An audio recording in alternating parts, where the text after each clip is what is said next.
नमस्कार। आज हम बात करेंगे उस इंसान की जिसका नाम इतिहास में स्ट्रैटेजी, पॉलिटिक्स और लाइफ लेसन्स का सिनोनिम बन गया है।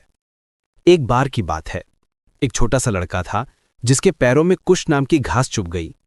गुस्से में उसने उस घास को जड़ से उखाड़ना शुरू कर दिया। पास से गुजर रहे एक विद्वान ने पूछा, क्या कर रहे हो?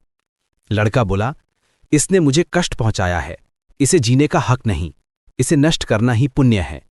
विद्वान ने समझाया, लेकिन कुछ तो नष्ट नहीं होती, मौका पाकर फिर से फैल जाती है। लड़के ने पलटकर जवाब दिया, नहीं, मैं ऐसा नहीं होने दूंगा।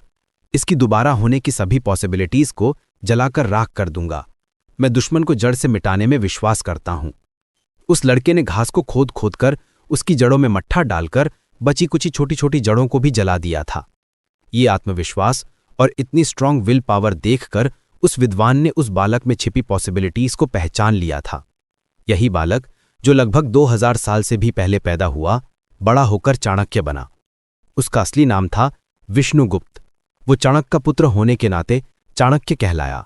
उसकी चालें दुश्मन की पकड़ में नहीं आती थी, अत्यंत कुटिल थी, इसीलिए लोग उसे कौटिल्य भी कहते थे।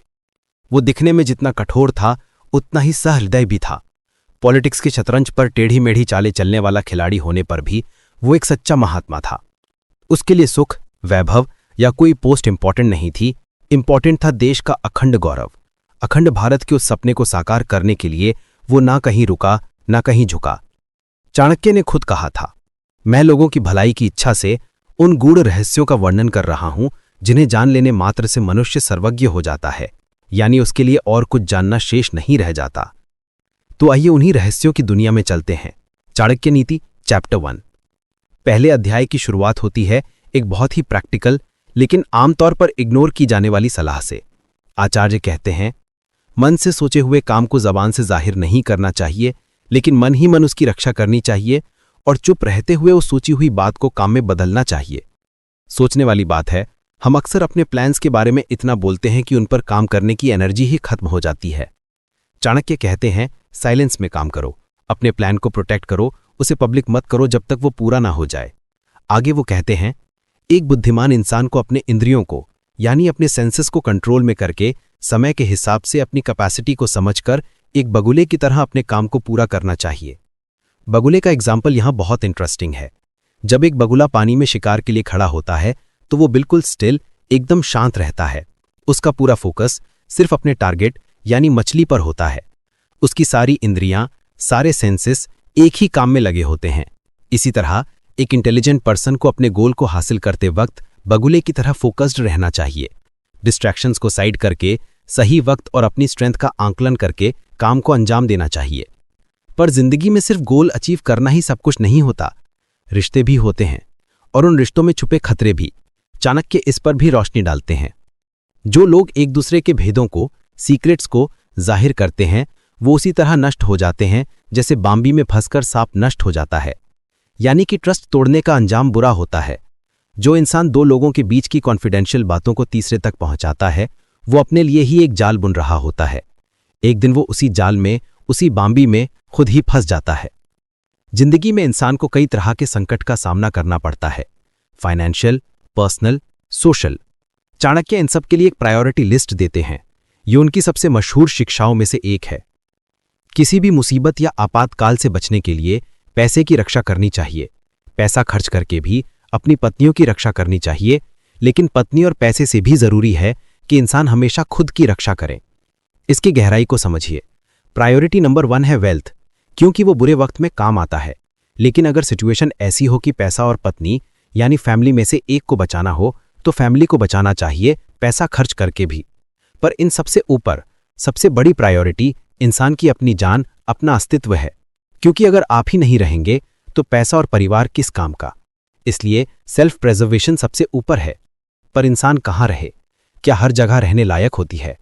इस पर चाणक्य का कहना है, जिस देश में आपका आदर सम्मान नहीं और ना ही रोजी रोटी का कोई साधन है, जहां कोई बंधु बांधव, दोस्त, रिश्तेदार भी नहीं, और जहां किसी भी तरह का ज्ञान या हुनर हासिल करने की कोई संभावना भी नहीं है, ऐसे देश को छोड़ ही देना चाहिए।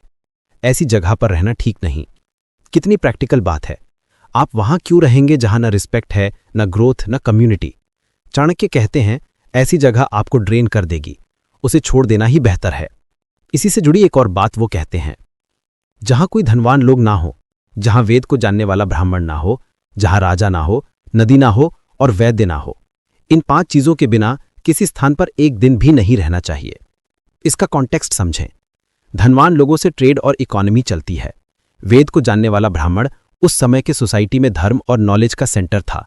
राजा मतलब लॉ एंड ऑर्डर, नदी पानी और जीवन का स्रोत, और वैद्य यानी डॉक्टर हेल्थ के लिए। ये 5 चीजें एक अच्छी सोसाइटी की बुनियाद हैं। इनके बिना समाज ठीक से फंक्शन नहीं कर सकता। लेकिन सिर्फ यही 5 चीजें काफी नहीं हैं। चाणक्य एक और लिस्ट देते हैं, जहां रोजी रोटी का कोई साधन ना हो, जहां किसी सजा का डर ना हो, जहां लोगों में शर्म या लिहाज ना हो, जहां लोग स्किल्ड या उदार ना हो, यानी उनमें दान देने की प्रवृत्ति ना हो। जहां ये 5 चीजें ना हो, वहां इंसान को नहीं बसना चाहिए। ये एक सिविलाइज्ड सोसाइटी के लक्षण है, जहां लोग काम करते हैं, कानून का डर है, एक सोशल डेकोरम है और लोगों में एक दूसरे के लिए दया है। इनके बिना समाज समाज नहीं, सिर्फ एक भीड़ है। तो हमने सीखा कि कहाँ रहना है, लेकिन किसके साथ रहना है। असली पहचान कब होती है रिश्तों की। चाणक्य कहते हैं, सेवक की परख काम देने पर, रिश्तेदारों की परख दुख आने पर, दोस्त की परख मुसीबत में और पत्नी की परख धन नाश होने पर होती है। जब तक सब ठीक है तब तक सब आपके साथ हैं। असलियत तो मुश्किल वक्त में सामने आती है। कौन आपके साथ खड़ा रहता है जब आपके पास देने के लिए कुछ नहीं होता, वही आपका अपना है। इसी बात को आगे बढ़ाते हुए वो कहते हैं, किसी रोग से पीड़ित होने पर, दुख आने पर, अकाल पड़ने पर, दुश्मन से संकट आने पर, राजसभा में या शमशान में जो इंसान साथ नहीं छोड़ता, वास्तव में वही सच्चा बंधु माना जाता है। ये वो पल है जब इंसान सबसे ज्यादा कमजोर होता है। इन पलों में जो आपका हाथ थामे रखे, वो ही आपका सच्चा साथी है, बाकी सब सिर्फ अक्विंटेंस हैं। चाणक्य की बातें हजारों साल पुरानी होकर भी आज की जिंदगी की सच्चाइयों पर उतनी ही खरी उतरती हैं। वो सिर्फ राजाओं के लिए नीति नहीं थी, बल्कि हर उस इंसान के लिए एक गाइड थी जो अपनी जिंदगी को बेहतर तरीके से जीना चाहता है। ये सिर्फ शुरुआत है। इनकी गहराइयों में उतरेंगे तो जिंदगी के हर मोड़ के लिए एक सबक मिलेगा। अगली बार तक सोचते रहिए और सबसे जरूरी, अमल करते रहिए। नमस्कार।